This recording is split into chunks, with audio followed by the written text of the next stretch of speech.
Welcome friends to another r/NuclearRevenge video. Today we've got a crazy story about quartz and avocados. But first, make sure to hit those like and subscribe buttons down below so you never miss any of my daily videos. That said, our first story is a run-in with an underground organization. My brother and I were raised in a foster home by the greatest woman on earth. We called her Mom. She was old enough to be our grandmother, but she raised us like her sons, and she was our mother. My brother and I aren't biologically related, but we were both well loved by the same woman, and that made us brothers. My brother was born deaf and given up for adoption, and although he was younger than me, he was much smarter than me. He was taken in first, so the two of them learned sign language together. When I joined the family, he was like the older brother, showing me the ropes around the house and teaching me to sign. He was 4 and I was about 6 at the time. My parents had just died and Mom took me in. I was really well loved, so I didn't act out as much as the other kids do in my situation.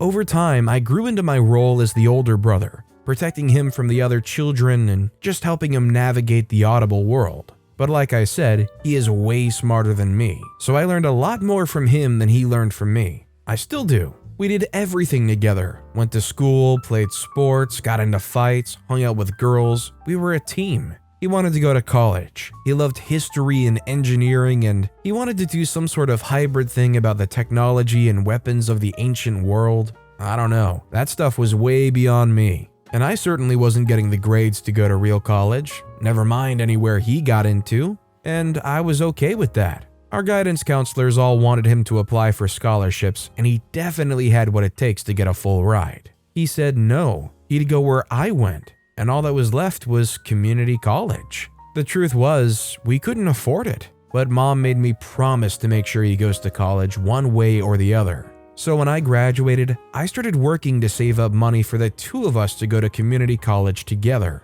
I was doing odd jobs, a little bit of construction, work on cars, body work, repairs, stuff like that. After about a year, my brother suggested that I start a business so that I would be intentional about what I was doing. And since he's pretty much always right about these things, I did. Having a business helped me get more gigs and I was making a bit more money, but it wasn't nearly enough for both of us to study. Not even at night. Mom died just before he finished high school. She left the house, which wasn't very big, but in this economy, it was a huge thing.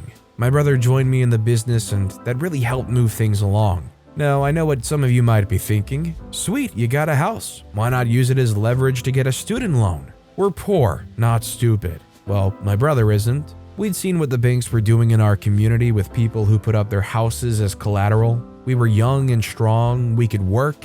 We weren't going to risk our mother's house. Fast forward a year, the business was doing well and we managed to land a pretty nice construction contract. It required us to use some of our savings to buy a truck and some extra tools, but the payday would have put us at more than 80% of our goal to study full-time. On the night before we were supposed to start, we met with the client at their property, just going over some last-minute details. It was late when we were approaching the intersection into our neighborhood. The light was green as we approached, and I continued to cross the intersection. Then the world went sideways and black.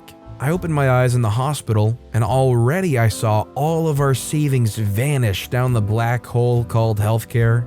My brother wasn't there, and suddenly all the money in the world couldn't have mattered less. I started thrashing in panic, which made the nurses come in. I was crying, asking about my brother, and they told me he'll be back during visiting hours. He'd been coming every day for the 3 days I'd been in the hospital. I hurt my back and got some sort of brain injury, which is why I was out for 3 days. When my brother finally came, he looked livid. Someone ran the red light and plowed straight through the back of our truck. Because of that, we were obviously not able to get our job, and the client fired us and threatened to sue because now his project was delayed. It's not like we planned on getting our primary business asset totaled and me hospitalized, but none of that mattered. So now we had no truck, our tools were scattered across the road for homeless guys to pawn, I was injured, and we had massive hospital bills. But the best news of the day was that it was a hit and run. The guy was driving one of those armored SUVs. He went through our truck like it was drywall. The one thing he lost was his fender and a license plate, and this was the cause of all our future problems.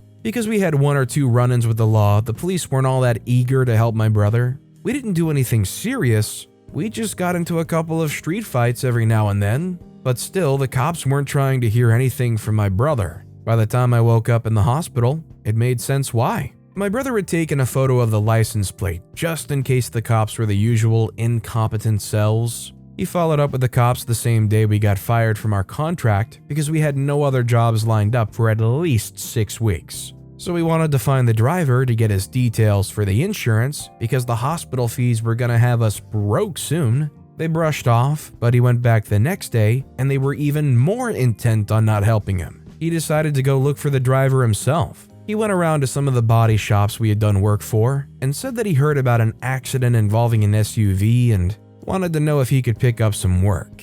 He eventually found the car and learned who the owner was. It belonged to the son of one of the connected families in the city, which explained why the cops wanted nothing to do with it. When my brother told me this, I said let's just walk away and just start over. That's when he lost it. While I'm normally the one with the hair trigger, my brother's temper was unmatched when got set off. So I tried calming him down just to get a sense of the situation. He wasn't having it. When he gets like that, his signing is like a one-man slap fight. And because his shoulder was hurt, he was doing the sign equivalent of slurring. It was hard to keep up with, but the gist of it was this. Everything we saved up will dry up in the next few weeks, and then we'll still spend the next 10 years paying off your hospital bill. That's if you can even work again. And then, and only then, can we start thinking about college. Meanwhile, the other guy goes about his life like none of this ever happened. He'll probably pay for his car's repair work with cash he keeps in his ashtray. It didn't seem fair the more I thought about it, but what were our options? I suggested we go talk to them and ask for a little compensation, that we won't press charges or anything. My brother's response was to ask since when were 2 bullets more expensive than a used truck and hospital bills. So I gave in and asked him if he had a plan. He did. The way he saw it, they were going to pay us either way, but we were also going to get even. The plan was to ask for normal work, like the kind of work we've been doing. They were going to underpay us, that's just the way things worked with them. But we hoped that because of our reputation, they might think to approach us for some extra jobs on the side. That's where we were looking to make back our money. And while that was happening, we thought we might learn a thing or two to give to the feds or the papers. Make them hurt like they hurt us. In hindsight, things like that only happen in movies. I was discharged after spending a week in the hospital. Apparently my back took more damage than my brain, but I was still able to walk. All the regular problems that came with back injuries became my new best friends. No heavy lifting, so there goes my regular work, physiotherapy, like I could afford that, and the occasional bouts of excruciating pain, but I was willing to tough it out. We approached a couple of the guys from the neighborhood that we knew work for this family, but they were more on the fringes. They were able to get us a meeting with someone who can make the decisions that will get us jobs. The guy who eventually started handing us jobs wasn't near the top of the organization, but you could call him the operator of the legitimate side of the business. It started off with a few pickup jobs on construction sites, but at half the rate we normally charge our clients. We did good work, and that rarely goes unnoticed. This eventually led to us being taken to job sites in residential areas where we were asked to case some homes, give details on the comings and goings of the residents, and even the layout and potential vulnerabilities of the home. This led to late-night stripping of cars and the occasional delivery of packages. Things became serious when we were asked to make a collection. It was the kind of opportunity we were hoping for, something that would get us on the inside. So we took it. It went well, people paid. My brother and I weren't small guys, and we already had a bit of a reputation. But I think what really convinced people was that we were an odd pair. He'd stand there, mute, glaring at them, and I'd sign him all their excuses. We'd have a conversation in front of them, and then I'd turn to them and apologize, saying my brother wasn't happy with their reasons, so I'd leave them to him. They paid. We didn't need to do that bit, because my brother was an exceptional lip reader. He just enjoyed people not knowing and underestimating him. Of course, one day we had to make good on our word when someone decided they're not going to pay. This changed everything. He was an old man we knew from around the neighborhood. He bet on anything and everything. We had paid him a visit once before and he promised us the money. Most of the time we were reasonable and gave them a day or two, especially if we knew them. In this case, he lied to us. Someone saw him at the dog track making a lot of bets. A lot of losing bets with money he wasn't supposed to have. So we made another house call.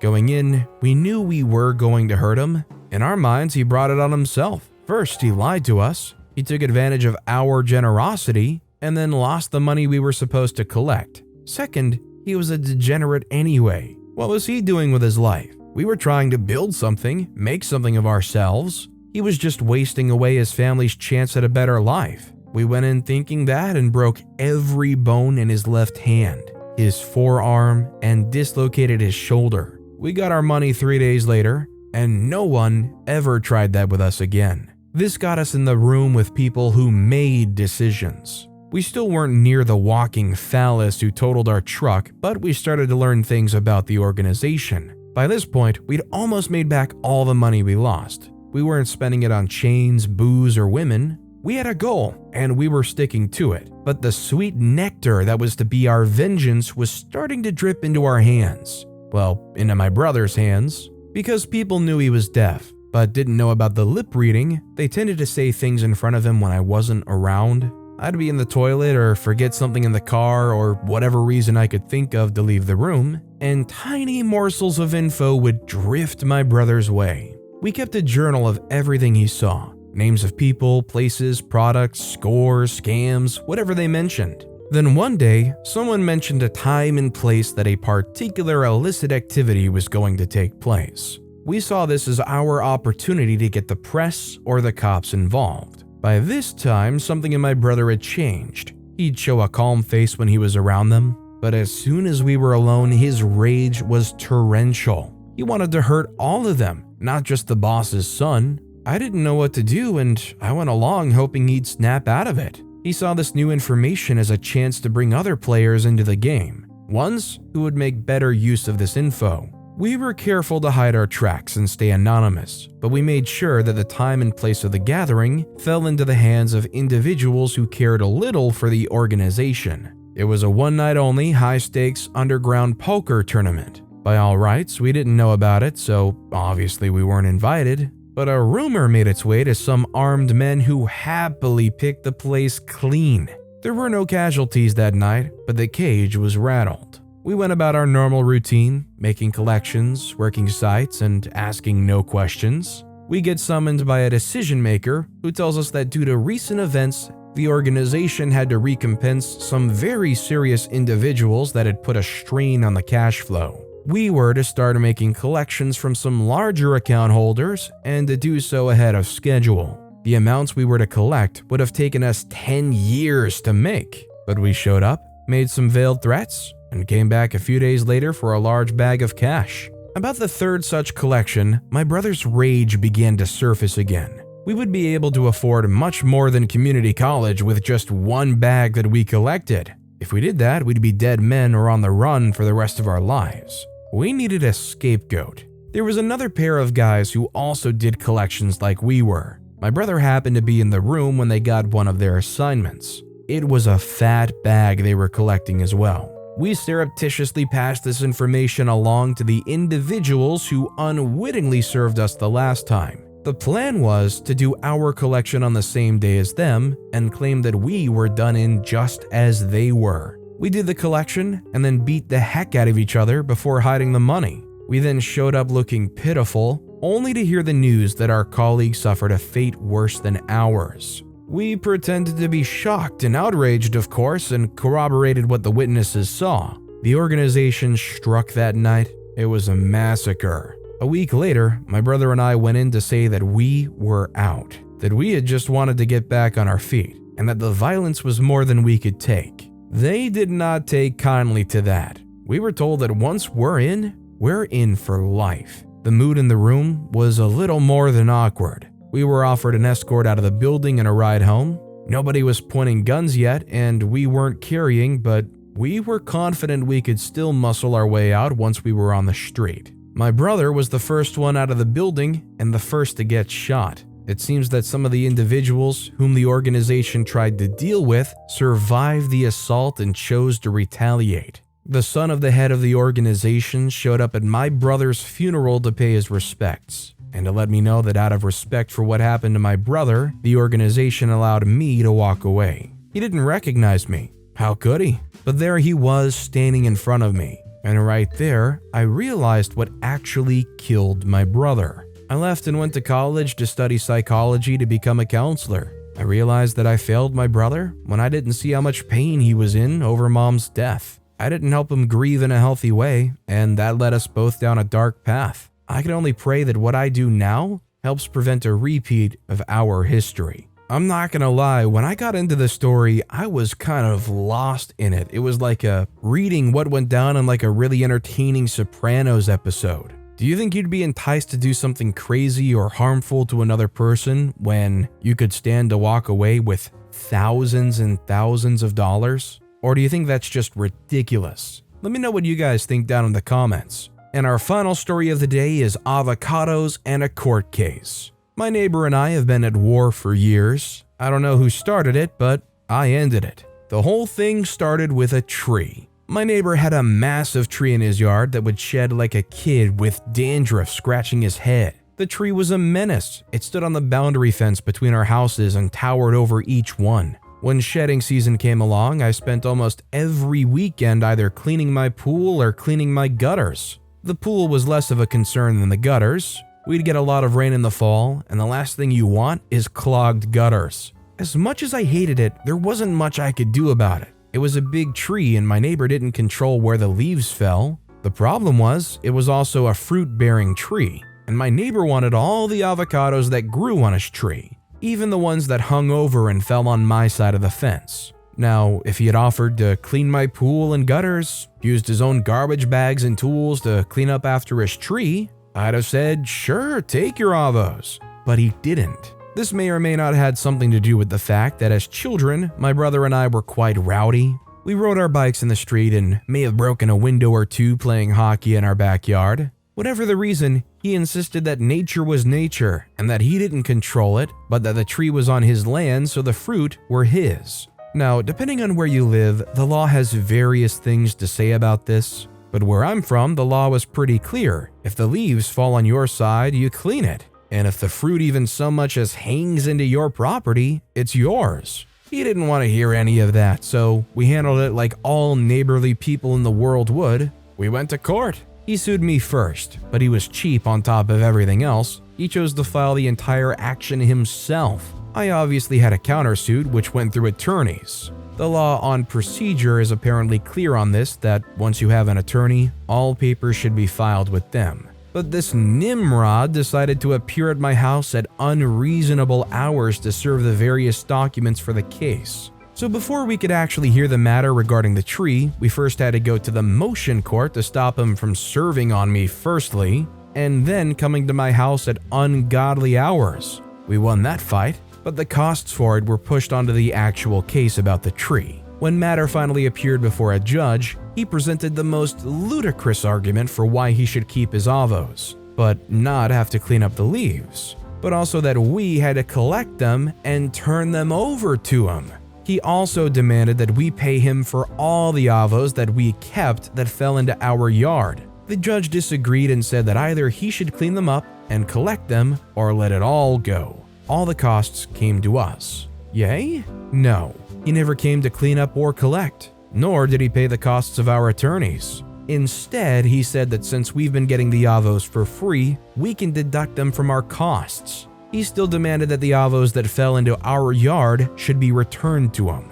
And back to court we went. I don't know how the judge was able to stay so calm while explaining to a grown man why he couldn't use avocados that fell into someone else's yard to pay off legal fees that he owed them, and that demanding the avos be returned to him was in defiance of a court order. So the judge ordered him to pay us again, but this time they ordered that the portion of the tree that hangs over into our yard be removed at his expense. Yay? No. Remember when I said that he was cheap? Well, he was really cheap. He decided to do the trimming himself from his yard. So the next week, while my wife and I were at work and my children were at school, he got onto his ladder and into the tree and started sawing away at the branches. The branches that extend over the roof of my house. I came home to a new skylight. It rained that week. We spent the next 6 weeks living at my brother's place while the roof was fixed and the floors redone. We didn't have any furniture for the next 6 months. And back to court we went. His argument this time was that he didn't have a choice because he wasn't allowed to come into my yard due to the court order from the first case stating that he can't serve papers on me anymore. The judge wasn't amused. He was ordered to pay for the damages to the house and the cost of anything that was damaged in the house by the rain. Yay? No. Cheap, remember? He wanted receipts and invoices for materials and labor and for when the house was first built, because that was the cost of the damages. He also wanted receipts for the stuff in the house damaged by the rain. Hi-ho, it's off to court we go. And now the judge had to explain to a grown man why the claim for damages comes from the cost of repairs, and the furniture and things had to be replaced at the price they cost today, not the price they were bought at, which is what the amount in the original court order accounted for. We got our costs. This time it seems like he didn't have the money. He still hadn't paid off the full cost from the last 2 matters. His options were to have a garnishee order on his salary or to sell his assets. His only asset was his house. He chose to have the garnishee on his salary, which meant that every month, until everything was paid back to us, 30% of his salary was going to come to me. There was no way he was getting around this order, and it was going to take years to pay it all off. In the meantime, we got some nice new furniture, and the value of the house went up because of the repairs done. This didn't improve the relationship, of course. He was careful not to speak to any of my family, as he knew we weren't afraid to go to court. And it also seems that the system was on our side. But things started happening soon after that. It was innocuous at first. My garden hose went missing and some of my gardening tools. The tires on both my wife's and my car went flat around the same time. We found nails in all of them. My tool shed was broken into and stuff was taken. And then there were the noises outside my children's bedrooms. I knew it was him, but I had no way of proving it. My family was beginning to feel unsafe, and my wife was talking about moving out. That was not an option for me. I grew up in this house and I wasn't leaving. I decided to increase the security around my house and get a dog as well. The incident stopped. Everyone was happy again, and my children even more so because now they had a dog. Until one morning we woke up and found the dog poisoned. That was it for me. I had been toying with the idea for a while and I never really considered doing it until that morning. That same day, I went out and bought some poison that I read about while doing my research. Over the next few weeks, I'd go into my yard late at night and start exposing the roots of the tree that had come under the fence onto my side. I'd water the area around the roots and dig out the wet sand until the root had nothing to hold on to. I made sure to cover them with fake grass so that it didn't show. I also began loosening the ground near the fence so the fence would give way. I'd then sneak over to his side and poison the roots of the tree on his side. After a few weeks, the tree began dying on his side of the fence, and the roots on my side were completely exposed. The tree started leaning, and one day there was a loud boom. The tree fell onto the house and demolished it. He had to move away into some place he could afford, minus the 30% of his salary he still pays me. Over the past few years, I've actually read a few stories involving neighbors and trees and fruit trees. One thing I've learned is don't mess with a neighbor's tree because tree law can be pretty darn serious depending on where you're at. As far as all the stories I've heard, I think OP's laws here are pretty generous. And I think OP was just lucky that the neighbor had literally no money left to do anything with, because if they caught on, maybe they could have done something against OP, but they probably didn't have any money to bring it to court again. But with that being said, that's all the time we have for today. Now, if you want to hear another revenge story that was crazier than anything you've heard in this video, click on that left video. Or if you missed my latest video and you want to check that out, click on the right. But with that said, I'll see you all next time with some more stories.